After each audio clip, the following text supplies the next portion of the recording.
안녕하세요, 이코녹스입니다. 여러분들 그동안 잘 지내셨습니까? 앞으로 한 주간 동안 잘 지내셨습니까? 이 말은 사용하지 않겠습니다. 여러분들 내가 이제 너무 바빠서 토요일날 이렇게 일찍 오랜만에 퇴근을 해서 한번 영상을 한번 찍어 봅니다. 그동안 목도 안 좋아서 영상을 제대로 이제 찍지를 못했습니다. 시간도 없고 해서.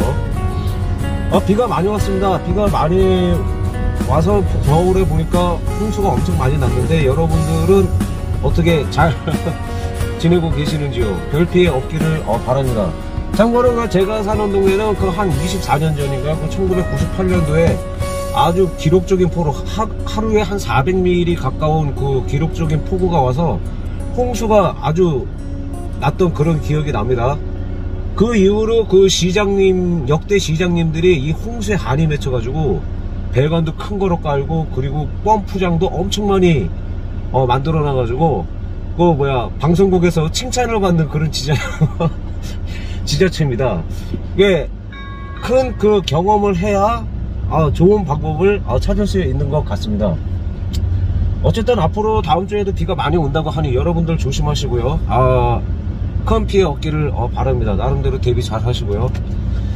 오늘은 제가 어떤 구독자님께서 이 댓글을 올리셨습니다. 원래는 그 이코녹스에 요소수를 안 넣으면 어떤 일이 발생하는가, 이제 그거를 영상으로 올리려고 했는데 이분께서 이런 댓글을 올려주셨습니다. 이분께서 어떤 분의 유명하신 분 채널을 보셨는데, 이분께서 이코녹스 페이스리프트 가솔린 모델에 대한 그 평가를 내리신 그 영상을 보면서 상당히 섭섭해 하시는 그러한 반응을 보이셨습니다. 그래서 저도 한번 이제 보려고 했습니다. 시간이 없어서 빨리는 보지 못했고, 일단 지금 오면서 차 안에서 이분께서 하시는 말씀을 이제 들었습니다. 전형적으로 이분께서는 이 구독자님이 말씀하신 것처럼 쉐보레에 대한 그런 긍정적인 평가는 내리시지 않는 그런 분으로 알고 있습니다. 그런데 제가 생각하기에는 그분께서 평가하신 내용은 2018년형 이코녹스 디젤이 처음 들어왔을 때 내렸던 평가하고 별반 다를 바가 없죠. 실내 디자인이 투박하고, 그리고 이번 페이스리프트도 2018년형 디젤 이코녹스와 실내 디자인은 거의 변한 거 없고요. 굳이 변한 게 있다면은 오토스타 배제 버튼 하나 딸랑 달린 거, 그거 변한 거 그거밖에 없죠. 소위 말해서 실내 인테리어 디자인은 99.9%가 변하지가 않은 것이죠. 그리고 외관 디자인상으로 말 그대로 부분 변경, 페이스리프트니까 앞모양만 변했고, 전반적으로 전반적인 디자인은 변하지 않은 거, 이런 평가를 내리셨습니다. 다 맞는 말씀 하셨습니다. 없는 말씀 하신 거 아니고 일리 있는 그런 말씀을 하셨고요. 모두가 느끼고 새슬람들도 공감하고 있는 이제 그런 말씀을 이제 하셨습니다. 보면은 또 연비에 대해서 또 말씀을 하셨잖아요. 순간 연비에 대해서 이제 말씀을 하셨는데, 보통 보면은 90km 이상 정속 주행할 때는 연비가 한 22km 정도가 나온다. 나쁜 연비 수준은 아니다. 이렇게 말씀을 이제 하시면서 이제 140km 이상의 그 순간 연비에 대해서 이제 말씀을 하시죠. 근데 140km 이상의 그 순간 연비는 보면은 나름 BMW라든가 다른 고급 차종하고 이제 비교를 하셨는데, 물론 그런 차들의 순간 연비는 이코녹스보다 훨씬 더 좋게 나올 수 있지만은, 보통 대부분 차량들이 140 이상 계속 다닐 일은 거의 없지 않습니까? 소위 말해서 이코녹스 디젤이 처음 들어왔을 때 쉐보레에서 시사했을 때에도 이 차는 고성능 차가 아니고 일반적인 패밀리카의 그 컨셉을 가진 차라고 분명히 말했습니다. 가족들을 태우고 레이스를 펼칠 것은 아니지 않습니까? 그리고 우리나라 고속도로 여건상 140km 이상을 달릴 수 있는 구간이 그렇게 많이 있지 않고, 그리고 요즘 같은 경우에는 구간 단속 구간도 많죠. 일정 구간에는 그 시간 내에 나와야 과속인지 아닌지 그렇게 이제 단속을 하지 않습니까? 예, 구간 단속이 많은데 어떻게 140 이상 달릴 수 있는 그런 구간이 많겠습니까? 보통 보면은 시속 뭐 100km에서 다니는 뭐 그러한 뭐 그런 스타일 아닙니까? 전형적으로. 여기서 뭐 그런 순간 연비를 따져낸다는 것은 뭐 그렇게 뭐 별 의미가 없는 것 같습니다. 뭐 이코녹스는 패밀리카지 뭐 레이스카는 아닙니다. 다만 그 답답한 우리나라 시내 주행 여건에서 순간순간 이렇게 살짝 펀치력 있게 나가는 그러한 현기차의 그 컨셉과는 약간 그 거리가 멀긴 합니다. 보통 보면은 이코넥스가 그 저 배기량 엔진을 장착했죠. 1.6 엔진을 장착하고 이번에 페이스리프트는 1.5 엔진을 이제 장착을 하게 되기 때문에 보통 비교하는 것이 이 투싼과 비교를 많이 하죠. 보면은 투싼보다는 이제 못하다 라는 이제 대체적인 이제 결론을 이제 내리신 것 같습니다. 근데 보면은 옵션 사양에 대해서도 상당히 좀 비판을 많이 하셨죠. 옵션 사양이 물론 우리나라 그 실정에는 그거 맞지 않는 거 같습니다. 뭐 ACC가 없는 게 가장 큰 그런 문제인 것 같고요. 근데 보면은 여러분들 제가 좀 이게 투박하긴 하지만 그 나이를 먹어서 그런지 이제 뭐 전자제어 장치에 대한 그런 뭐라 그럴까 확신 같은 것이 그렇게 썩 뭐 느껴지지가 않습니다. 왜냐면 여러분들 제가 옛날에도 영상을 올렸지만은 이 이코녹스에도 전자제어 장치가 상당히 많이 장착되어 있지 않습니까? 전자제어 장치가 상당히 많이 달려 있는데 ECU도 그러니까 파워 컨트롤 모드 ECU 그러니까 이런 것이 에러가 나서 한번 애를 먹은 적도 있고요. 그러니까 기계적인 문제가 아닙니다. 전자적인 그 소프트웨어의 오류에 의해서 차가 이상이 그런 생긴 것이죠. 그런데 이런 오류가 안 생기면 괜찮은데 오류가 생기지 않습니까, 여러분? 어떤 분은 그러시더라고요. 아니 전자제어 장치가 옵션이 많아서 좋긴 좋은데 만약에 이것이 오류가 생기면 어떻게 할 것이냐. 맨날 오류가 생기면 서비스 센터에 가서 다시 데이터 값 재수정 받아야 되고 그게 오히려 더 불편하다 뭐 이런 반응을 보이시는 그런 구독자님들도 계십니다. 근데 여러분 우리 한번 생각을 해보자고요. 전자제어 장치가 나쁜 것이 아니라 우리가 지금 전자제어 장치 옵션에 너무 지나치게 의지하고 있지 않나 라는 그런 생각을 합니다. 보면은 어떤 분은 이런 식으로 말씀을 하셔요. 아니 구덕이 무서워서 장 못 단 겁니까? 뭐 이렇게 말씀을 하시지만 여러분 ACC 오류 나서 고속도로 가드레일 들이받아서 사고 당하신 분들도 털어 있지 않습니까? 전자제어 장치가 옵션이 오류가 100% 안 나면은 정말 믿을 거 돈 주고 라도 해서 장착하면 가치가 있죠. 근데 오류가 나지 않습니까? 이게 사람의 목숨과 이제 관련되어 있는 거죠. 구덕이 무서워서 장 못 단 거 이 말을 접목시킬 그러한 그 단계는 아니라고 저는 생각을 하고 있거든요. 뭐 어떤 분은 이제 합리화라고 말씀하실 수도 있겠습니까? 제가 보면은 지난번에도 옛날에 영상에 올릴 때 제가 그 RPM 헌팅이 갑자기 발생이 돼서 이거 벌써 흡기가 문제가 되지 않았을 것이다 라는 그런 생각을 이제 하면서 아니 벌써 흡기가 이상이 생겼나 뭐 이런 의심을 하긴 했지만 나중에 가서 서비스 센터에 가서 방문을 해서 점검을 받아본 결과 연료 펌프 압력 데이터가 오류가 났지 않습니까? 그 오류가 나니까 RPM 헌팅이 발생이 된 거죠. 재수정하고 나니까 차가 부드러워졌습니다, 여러분. 아니, 이런, 지나치게 옵션에 대해서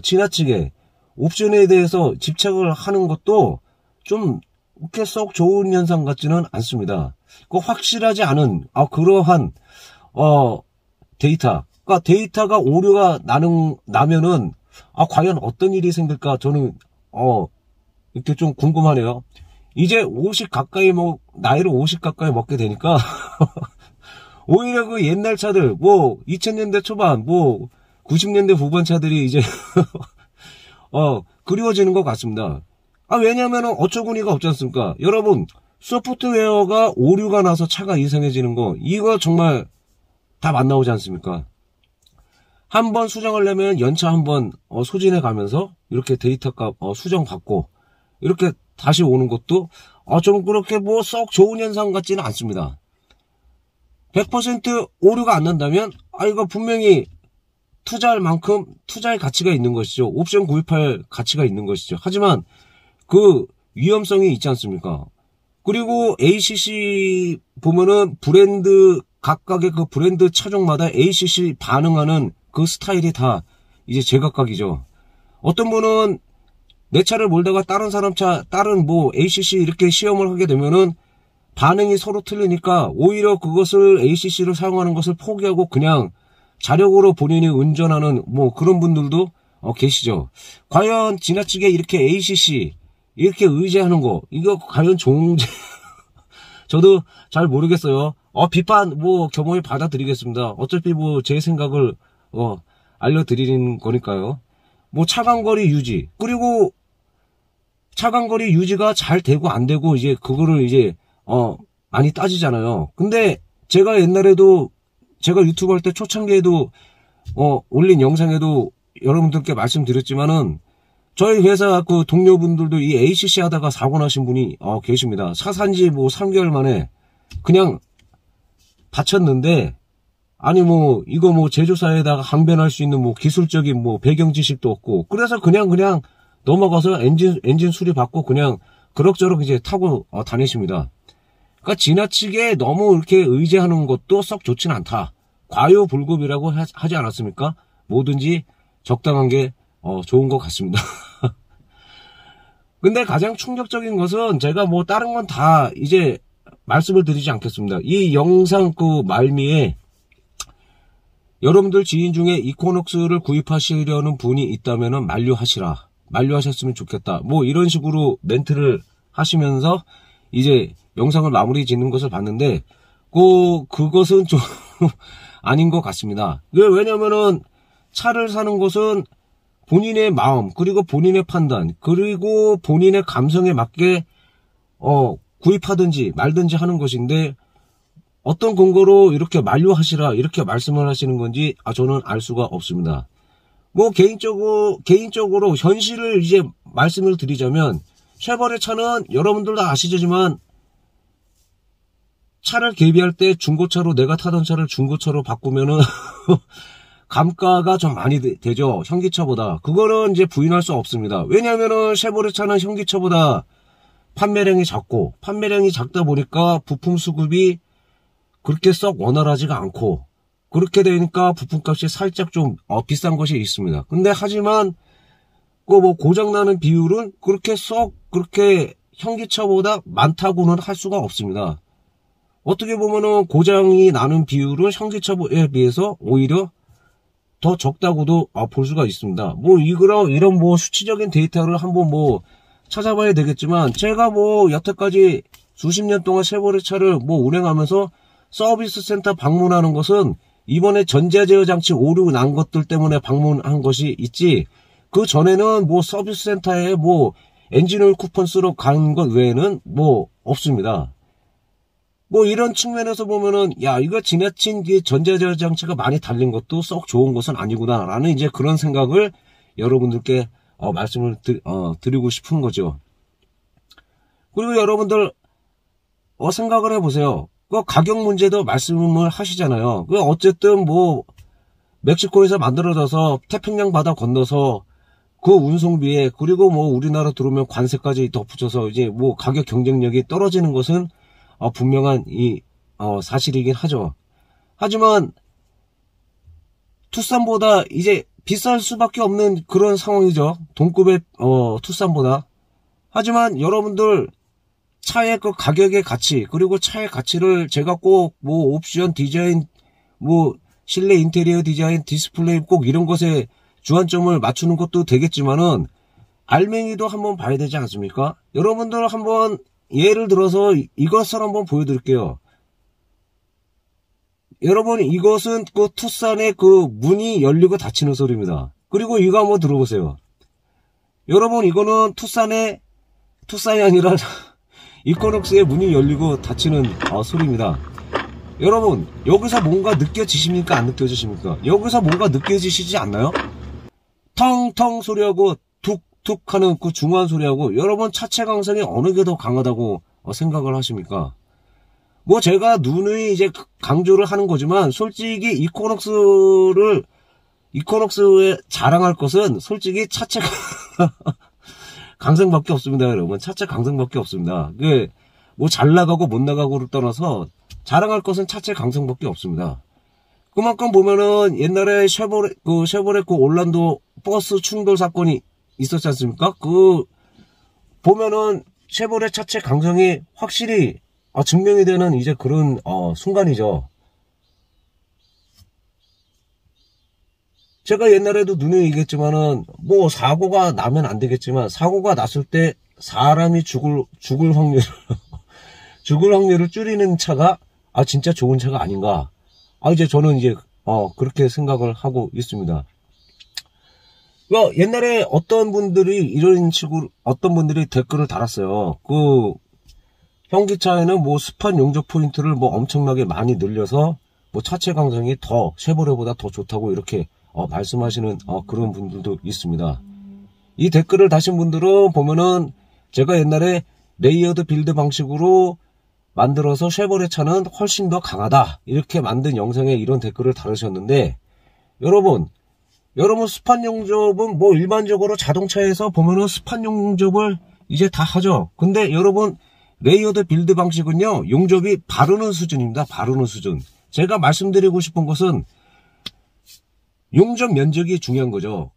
쉐보레는 용접 면적이 거의 섹션에 가까운 거고, 뭐 이분께서 말씀하시는 분은 스판 용접은 포인트 개념의 스판 용접 아닙니까? 물론 스판 용접 포인트가 더 많아지면 많아질수록 그것도 용접 면적이 넓어지겠지만, 집중적으로 많이 발라서 섹션 개념으로 용접을 하는 것과 포인트로 딱딱딱 이렇게 용접을 하는 것, 여러분 어느 것이 더 강하다고 생각을 하십니까? 통짜로 한 번에 만드는 차하고 겹겹이 차를 이렇게 철제를 붙여서 용접을 해서 붙인 차하고 어느 것이 더 강하다고 여러분들 생각을 하십니까? 제조 라인의 공정이 길어지고요, 거추장스럽고, 그렇게 되다 보니까 그만큼 단가가 높아질 수밖에, 그렇게 될 수밖에 없는 상황이죠. 차가 이래서 현기차보다 비쌉니다. 관세 붙고 운송비 붙고, 그래서 현기차보다 많이 좀 비쌉니다. 가격 경쟁력이 소위 말해서 떨어질 수밖에 없는 그런 상황이죠. 그러면은 차체 강성 또 얘기 나오네. 그러면은 제가 예를 한번 이제 드려보죠. 보면은 여러분들 요즘 이순신 장군의 한산이라는 그러한 영화가 있지 않습니까? 여기 보면은 충파라는 게 나오죠. 소위 말해서 당파라고 그러죠. 이게 보면은 충돌해서 적선을 깨트리는 그런 전법이지 않습니까? 소위 말해서 무식한 방법이죠. 당시 우리나라는 판옥선이라는 전선을 가지고 있었고, 그리고 일본은 뭐 아다케라든가 그리고 안택선이란 이런 전선을 가지고 있지 않습니까? 그러니까 보면은 이 두 군함의 차이점이 건조 방식의 차이가 있어요. 보면은 판옥선 같은 경우에는 못을 사용하지 않고 나무의 그 덧댄 방식으로 이제 배를 건조를 하죠. 이것은 뭐냐면은 덧댄 면적이 상당히 넓기 때문에 배가 튼실하고, 그리고 충돌하면 충돌할수록, 사용하면 사용할수록 배가 더 강해지는 그런 효과가 있는 겁니다. 저는 이런 판옥선 건조 방식이 레이어드 빌드 방식으로 건조했다, 요렇게 비유하고 싶네요. 그러면은 일본의 그 군함 안택선이나 아다케는 못으로 연결을 해서 만든 배죠.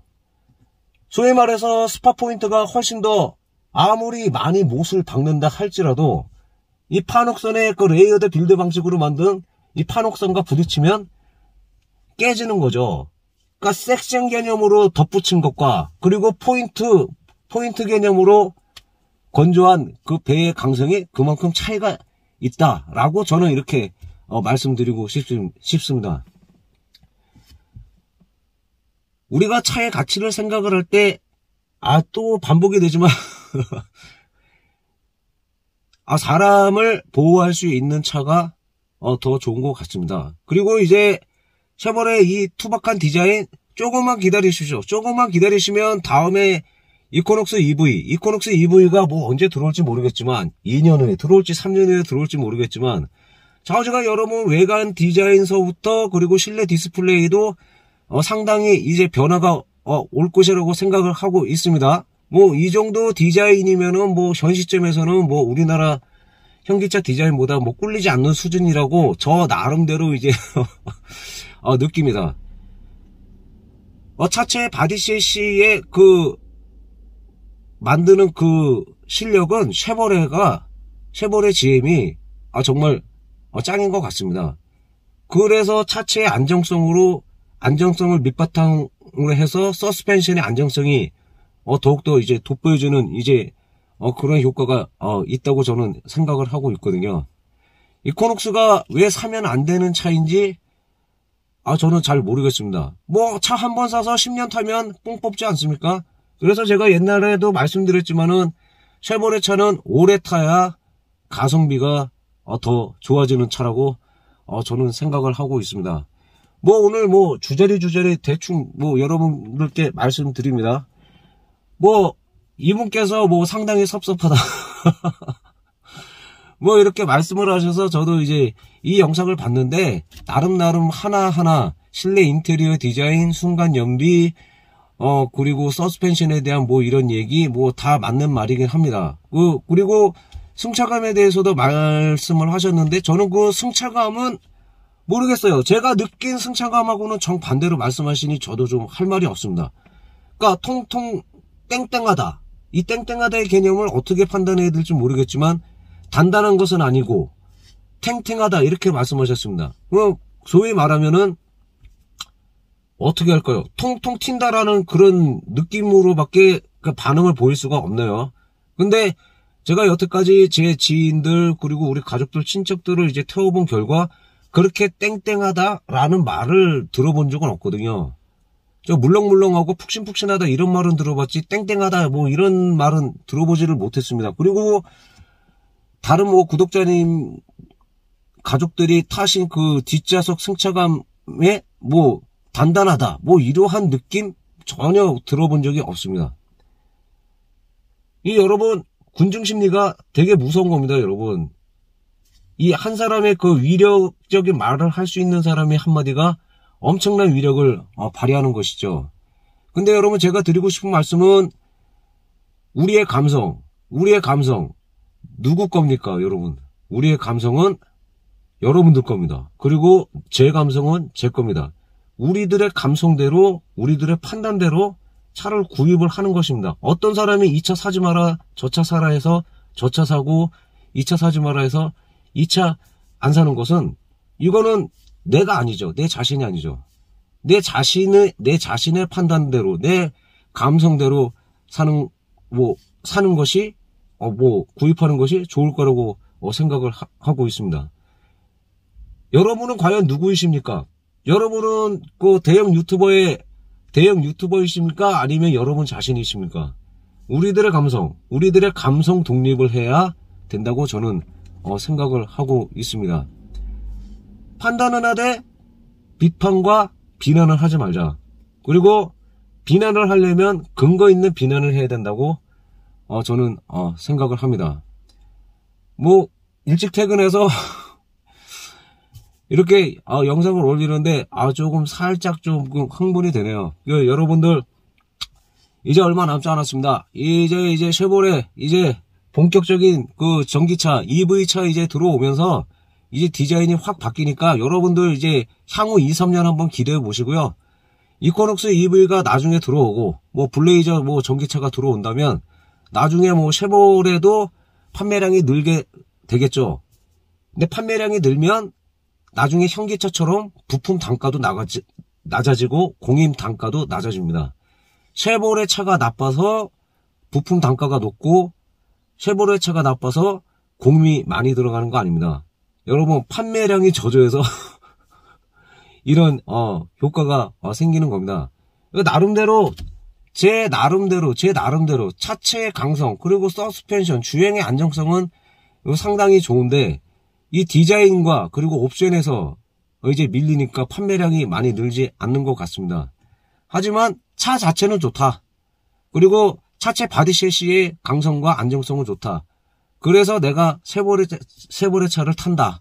내가 쉐보레 차를 타는 이유는 바로 그거다. 쉐보레 차는 싸구려 차는 분명히 아니죠. 제가 옛날에도 말씀드렸지만 싸구려 차는 절대로 아닙니다. 그냥 단지 비싼 철제, 차체의 비싼 철제를 사용하는 것이 가격 상승 요인이 있고 제조 공정상 거추장스러운 방식을 고집하기 때문에 단가 상승의 요인이 있는 것 뿐이지 차 자체는 싸구려 차가 아니다라는 것을 여러분들께 말씀드리고 싶습니다. 이 차 사는 사람들에게 만류하시라 이런 말씀은 아닌 것 같습니다. 본인의 선택대로 본인의 감성대로 구입하는 것이죠. 그러면은 지금까지 4년여 동안 이 이코녹스를 구입한 사람들은 뭡니까? 저는 이제 나름대로 물어보고 싶습니다. 지금 이코녹스 33개월 타고 있지만 아직 그렇게 특별히 뭐가 나쁘고 그런 생각은 전혀 갖고 있지 않습니다. 옛날에 대형 유튜버들이 이 차 잘 안 나가, 이게 뭐야, 1.6 디젤을 여기에다 왜 장착을 했어, 이런 논리로 해서 보면은 그 얘기를 듣는 사람들은 야, 이 차 진짜 안 나가는 차인가 보다 라고 생각을 하겠지만 막상 타면은 그렇게 잘 안 나가는 거 아닙니다. 제로백 10초 99. 그리고 페이스리프트는 9.7초 걸리고 잘만 길들이면은 8초대에도 나옵니다, 여러분. 그런 차가 가속력이 안 나오고 느리고 그렇게 판단할 그런 차는 아니죠. 차체 경량화를 시켜서 경량화 시킨 만큼 그만큼 저배기량 엔진을 장착을 하고 저배기량 장착을 함으로 해서 배출가스를 저감하는 그런 목적으로 이렇게 저배기량 엔진을 장착한 것인데 무조건 저배기량 엔진이라고 차가 안 나가는 건 아닙니다, 여러분. 차체의 궁합을 맞추고 있는 것이죠. 어느 정도 차체의 궁합을 맞춘 그 상태에서 이 차가 잘 나가는지 안 나가는지를 여러분들 한번 생각을 해보시기 바랍니다. 경량화한 만큼 저배기량 엔진을 장착을 한 겁니다. 그리고 궁합을 잘 맞췄기 때문에 이 차 잘 안 나가 라는 그러한 개념을 갖는 것은 좀 약간 좋지 않다라고 저는 이제 생각을 하고 있습니다.